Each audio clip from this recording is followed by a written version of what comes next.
দেখুন, আমার কাছে এসছে 24 বছরের একজন যুবক। বুড়ো আঙ্গুলের উপর একটা ঘা হয়েছে, গত 7 মাস 8 মাস ধরে ভালো হচ্ছে না এবং রাতে ব্যথার জন্য ঘুমাতে পারেন না। কিন্তু ইম্পর্টেন্ট কথা হচ্ছে উনি সিগারেট খান। আসুন দেখেন, অন্তরা নিয়ে আসেন।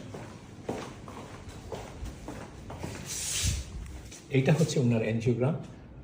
ডান পায়ে রক্ত চলাচল ঠিক আছে, কিন্তু বাম পায়ে যেখানে 3টা পাইপ থাকার কথা সেখানে মাত্র একটা পাইপ চালু আছে এবং সেটাও পা ক্রস করে না, গোড়ালি ক্রস করে না। আর আমি যখন ওর পায়ে হাত দিলাম, বাম পায়ে কোনো পালস নেই।